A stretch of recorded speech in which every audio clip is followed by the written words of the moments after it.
Corruption. Yes, corruption. We understand that the African Union is marking its 5th African Union Day on anti-corruption. And we're going to be asking questions on the implementation of the African Union Convention on preventing and combating corruption, including the quest to address illicit financial flow and the impact of our anti-corruption fight in Nigeria. We have with us this morning Mr. Silvanus Tahir, who is the Deputy Director, Legal and Prosecution at the Economic and Financial Crimes Commission. Welcome, sir. Thank you, ma'am. And we also have with us Mrs. Azuka Ogugwa, who is the Head of Public Enlightenment Department and also a spokesperson of the ICPC. You're welcome, ma'am. Thank you very much. Well, let's get started. Corruption is a big issue in Nigeria. We do know that in 2015, one of the tripods upon which the Buhari government came into power was to fight corruption. They did say they were going to, and a lot of Nigerians want corruption to be fought, not just with lip service, but also, you know, in terms of actions. Now, there'll be huge questions as to whether or not we have made progress, significant progress, since we vowed to fight corruption. In your own estimation, for those who might be wondering, I mean, because there have been perception ratings of Nigeria, the perception index of corruption, we haven't been doing as much as we thought we would be doing. We haven't made as much progress as we thought we were going to make, at least by perception. What do you think, in your own opinion, is responsible for this? Let me start with you, ma'am. Okay, thank you very much. The perception index is a collation of a lot of studies. It's not just one study. It's not just done over a particular time. A lot of studies, like 8 data sources, are used. So it's not something that is as easy to explain as people think it is. You know, when we studied the perception index, we found out that some of the indices on which Nigeria was judged had remained the same over the years. So it was like the Transparency International did not even change the data. They just kept using the same data over and over again for the last 10 years for Nigeria. And then we used to have 9 data sources. They reduced it to 8 data sources. And we are yet trying to find out why they dropped one, because we are doing very well on that.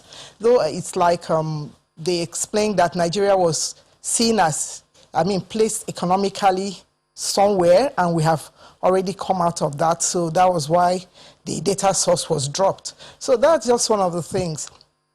Our rating on the perception index, yes, we agree that there is corruption in the country, but so many of the country's efforts, like the ease of doing business index, which we have highly improved upon, was not taken into cognizance in doing this. So we are not discouraged by the low perception, the low ranking. It's not to say that there is no corruption, but we know that we are doing well. We are doing better than the perception index shows us to be doing. So we keep pushing at it. Now, right now, what the government is doing, the anti-corruption agencies, is studying those data sources that the government uses, the Transparency International uses to assess each country, studying them, trying to find out the requirements. What exactly are they studying? What exactly are they looking for? And trying to make sure that we are meeting up on all of the criteria that they're looking for.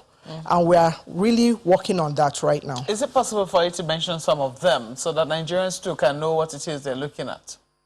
Okay, like I mentioned, the ease of doing business, which the government has done a lot about. We've looked at the ease of doing business in the country. That led to the executive order on the ease of doing business. That was actually the first executive order that the government passed. And then there is a lot of work we are doing in the port sector, because the studies are done based on where the international communities interface with Nigerians in Nigeria. So the ports, the airports are some of those places, and a lot of work is going on in the port sector right now, apart from the Port Service Support Portal, which was launched by the Vice President in 2016, and now there's a harmonized ports manual. I've forgotten the real name, the ports manual that has all the harmonized SOPs of all the ports agencies, which at a glance shows anybody that is using the ports, they process it that they will have to go through. So they don't have to be told, you know, like the Nigerian thing, just see this person, just see that person. So the ports manual has been launched again by the Vice President and is in place. So these are some of the data sources. There's also the public sector corruption, which is one of the things that they look at. The public sector corruption, how is an ordinary citizen, what's their experience, bribery experience in the public sector? Again, like I mentioned, the anti-corruption agencies are working on that that's basically that. Those are the major areas that they look at and in judging a country. So they rank it not immediately, because the 2020 ranking, people thought it was because of the COVID and all the activities around the NSAS and all that. No, it was done way before that time. And like I mentioned, about 5 data sources, we found that they were just consistent, they were just using the same data sources. So it was like they couldn't be bothered to go and find out what has changed. Has anything actually changed in the country? Well, you don't think that something has changed, they would know? I mean, through their own experience, well, they don't generate the data themselves. These are data sources that are generated by 8 different organizations, institutions, academics. So they don't generate it themselves. They go and take the data sources from these institutions and organizations. So if something has changed, it's just to go and see whether anything has changed, whether there is any more research. But right now, what the anti-corruption agencies are doing, and actually the committee is chaired by the Vice President, is to look at all the indices that are studied, all the questionnaires that they give out, and see what exactly are we doing wrong in those places. We don't want to keep getting these negative scores. This going down 25 out of 100 is not good. So we want to see where the gaps are, so we can address them, where the issues lie. Is it in the citizens' engagement with public service, with the police, with engagement, how they interface in all the indices? They look at them. So we are going to look at them and address them directly. We are not denying that there is corruption, but we are trying to see how we can address it so it will bring the ranking up. That being said, it does not mean that a higher ranking is automatically utopia, you know. A higher ranking is good. We want a higher ranking, but we need to do the work so that it's not just to get a higher ranking. We actually want to have a better, cleaner society. Well, let me come to you, sir. I'm sure that you must be, interrogating issues around corruption and prosecuting those who have been found culpable in one way or another. In many instances, they say that people, well, that's what our laws say, you're innocent until proven guilty. But there have been huge questions in the past. I don't know if that is still continuing right now. We have not been seeing so many cases on the part of the EFCC being talked about in the media. But I don't know if that's been a deliberate thing on the part of the EFCC, maybe to try and reduce media trials, so to speak. But from your own experience and your own position right now, where would you say the focus of the EFCC lies in trying to stem the tide of corruption? Thank you for that question. I'd like to begin by saying that you are perhaps right to say that the activities of the EFCC since the inception of the current leadership by Abdul Rashid Bawa has not witnessed a lot of media hype in the fight against corruption. Simply because, like he said in his screening, during his screening at the Senate, he made it clear that there will be a change of strategy in fighting the war against economic and financial crimes, as well as corruption. In the past, Nigerians have accused the Commission of engaging in media trials, whereby before people are even investigated and taken to court, the issues are brought to the front burner by way of media reports and the rest. Yes, the Establishment Act of the Commission gives us that right to explain our activities by way of sensitizing the public. There's no organization that would want to be doing job without letting people know what they are doing. But in this case, where our own job is not just to investigate but to prosecute, the strategy now is to allow us to do the job as we ought to do it. Conducting investigations, take the case to court, we prosecute, and the outcomes will be known. We want to have less of media visibility and do more of the job. And you could recall that the chairman was inaugurated sometime in February after his screening by the Senate. So he has barely not been too long enough to be judged on any criteria, while effort is being made to do the job for which the Commission has a mandate to do. We want to do our jobs, as like I said, without much media activity. So a lot is going on. Routinely, you see reports of cases that are in court, convictions secured. But the problem is Nigerians are more fixated on having so-called high-profile cases, which, like you will agree with me, takes time. It takes a lot of time to investigate cases. When you go to court, so many variables come into play. There are many stakeholders. When a case is taken to court, it's not just about the prosecution. There's the question of the defense. There's the question of the judiciary itself, which is overburdened with a lot of cases. But with all the rigors, we have been doing well with all sense of modesty. I don't know of any other country, maybe within the African sub-region, where you see former public office holders who have been brought to book. Some are in jail, some are undergoing prosecution. We have had our ups and downs. We have secured convictions which have been turned by the courts, the appellate courts. And it's a long journey. You begin from the trial court, go to the Court of Appeal until it gets to the apex court. So even when you secure a conviction at the trial court, like in some cases we have had, very serious cases that we prosecuted, we secured convictions at the trial court. At the Court of Appeal, it will be overturned. You go to the Supreme Court, the tide might still swing in our side. So it's not as easy as Nigerians would want to have it. But it's a long journey. We are ready to do it, and the current leadership of the Commission, being very conscious of that, every effort is being made to see to it that we deliver on our mandate. Let me quickly swing this to Lagos now. I know that my colleagues have questions for you, gentlemen. Yes. Well, thank you, Markwe. One of the issues that I believe that the convention mentioned is that of political funding.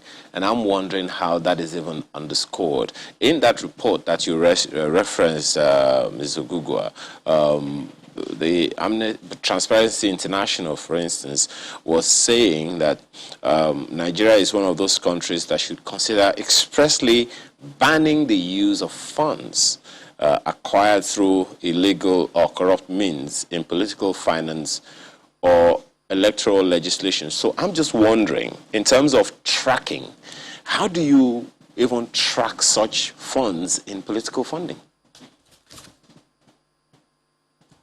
Thank you. That is a very interesting question, because one of the things about illicit financial flows is to, first of all, identify it.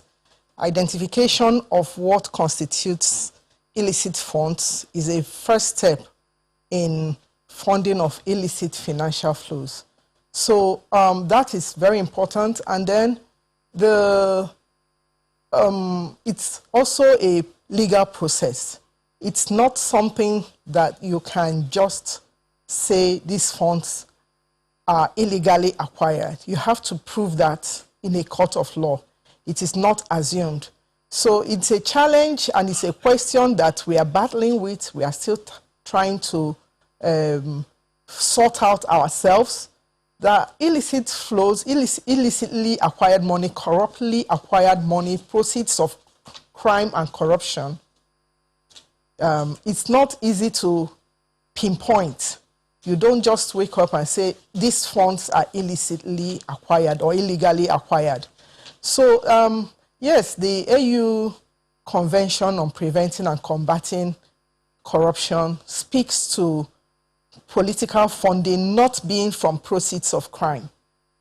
So the challenge of the anti-corruption agencies, ICPC in particular, is to establish that that is a proceed of crime. And it's a long process again. So I see your point, and that is also our focus, establishing that funds, unexplained wealth, are proceeds of crime. It takes going to court. You know, if you cannot explain the source of wealth, you know, you set it aside, it can be seized and forfeited to the government. And then you have all the process of getting an interim forfeiture and then final forfeiture after 12 months. So it's a whole process that we are looking into, ICPC is looking into. Because in our quest, ICPC is the secretariat of the Interagency Task Team on Stopping Illicit Financial Flows from Nigeria. In our quest to identify illicit financial flows, you have to go through the legal process. You don't just jump into that. Into a need for some form of legislation to be able to achieve that. Is there any legislation in the country as of now? Because, I mean, you know that that proposition, that convention, also suggests that state parties should have legislation to compel that into action. Is there any legislation in existence or anyone in the works to tackle this specific one?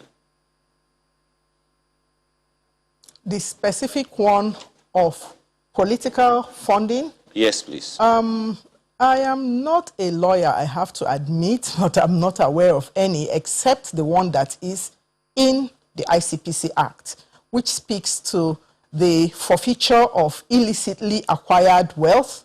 When found, it can be movable, immovable properties, it can be in banks and stocks, but not for political funding, not in the ICPC Act. Let me check. To the best of my knowledge. No yes, let me check with the EFCC Act. Yes, exactly. So let me check with Mr. Tahir, since he heads, well, he's the Deputy Director, Legal and Prosecution. So the legal angle should be your football field. So is there any legislation specifically speaking to political funding, especially in the light of what the Transparency International quoted here? Yes, sir. I say that without equivocation, that there are extant laws that deals with issues of political funding. And in this instance, I refer to the Electoral Act, both the Constitution of the Federal Republic of Nigeria as well as the Electoral Act 2010, which is undergoing amendment before the National Assembly, have ample provisions regulating issues of political funding. There is a cap placed on spendings at the various levels of politicking, starting from the highest, the president, the presidential office, governorship offices, national and state assembly offices. There are caps placed on how much a particular candidate should spend in the course of electoral contest. But the question is whether there is enforcement to see to it that whether INEC has the mechanism to monitor political funding. That's a different thing. But there are, like I said, extant laws that deal with those issues. I mean, this topic alone could take the whole day, really, because it's a big deal. Listening to the Minister of Information speak about how much they took to prosecute a certain by-election for the House of Representatives, which was way more than what was put in the law as the cap. It begs the question just how much that area is looked into. But I mean, let's talk about the AU as a whole. I mean, since this is a reference to the AU, when we talk about illicit financial flows, it means clearly it is flowing from one place to the other, most times cross-border. And I'm not even talking Africa, I'm talking outside Africa. We've seen some of the repatriation of the funds happen in recent times. Just to what extent do we have the AU, which is made up, I mean, the AU anti-corruption bodies, which is made up of national bodies, getting those countries to commit to ensuring that the flows don't even come in the first place, that they tighten those loose ends to ensure that those flows don't go there?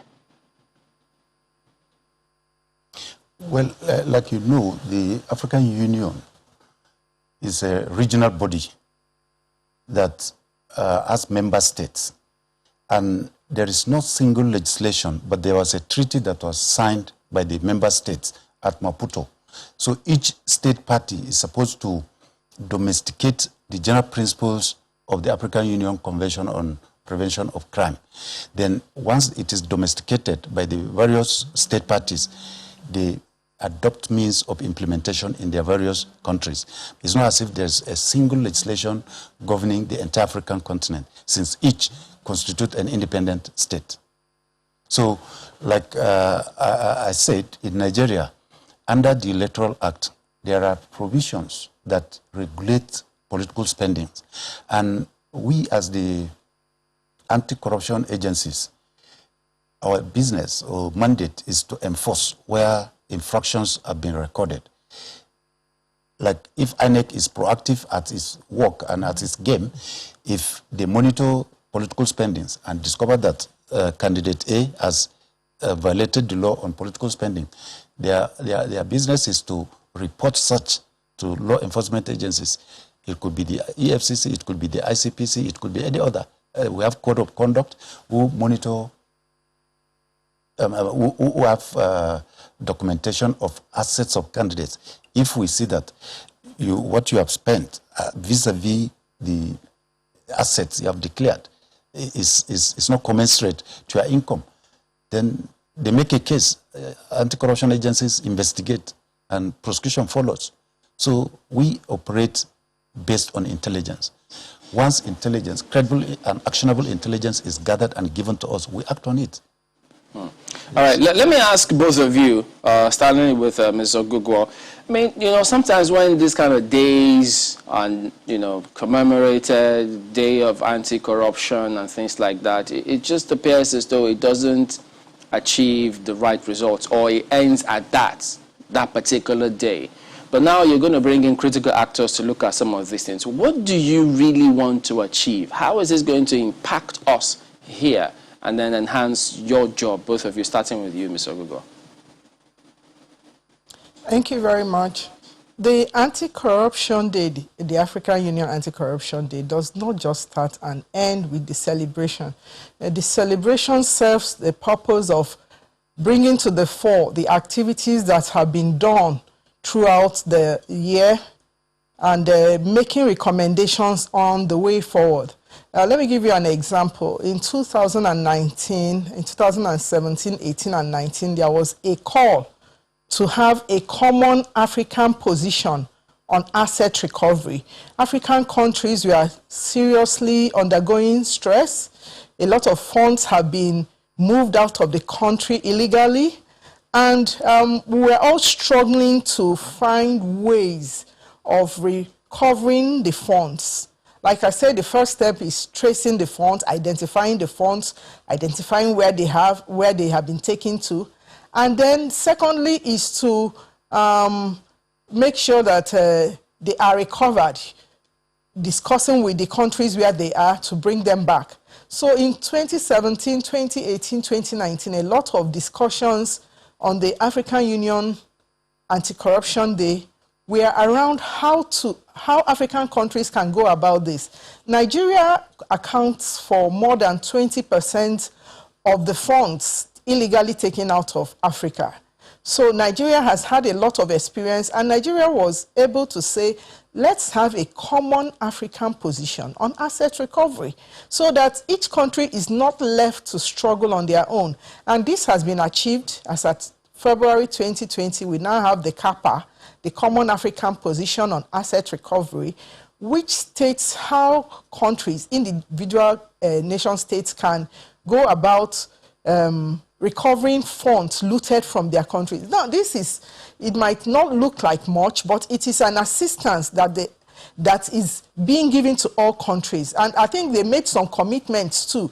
Some of the commitments being that the African Union countries, those that have ratified the AU Convention on Preventing and Combating Corruption, they committed to not being used as a safe haven for illicit funds. You know, so that is a commitment. We are already being depleted, as it were. We will not allow people to steal money and come and hide it in our own countries. That was a major commitment from that CAPA. And of course, there are other commitments, there are other pillars of the Common African Position.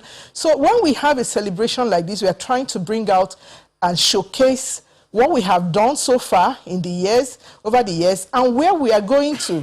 Like this year, there's a lot of focus on illicit financial flows, because if these funds are repatriated back to the countries, it will really help in development. The countries are suffering from lack of funds, looking for loans all over the place, while if these funds are repatriated, we will use them to develop our own country.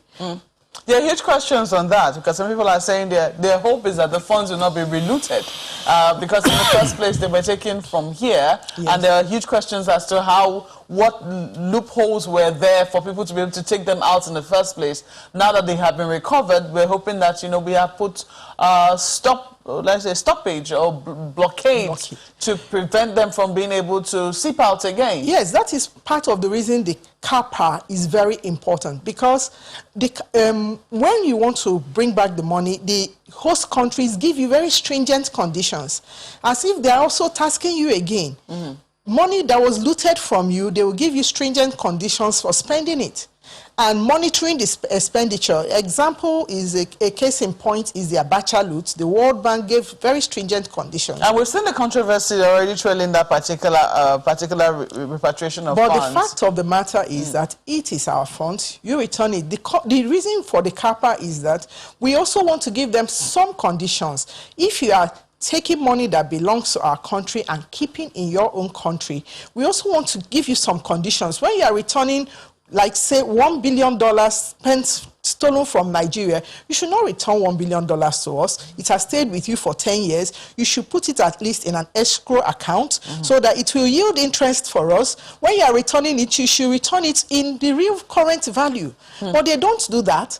So they are giving us conditions which we are abiding by. But we need to give them some conditions. That's why there is a need for that Common African Position. Well, Kai did say that this conversation could go on all day. Well, sadly, we don't have all day. We have to thank you both for coming on Sunrise Edit this morning. We hope that the conversation will continue at another time.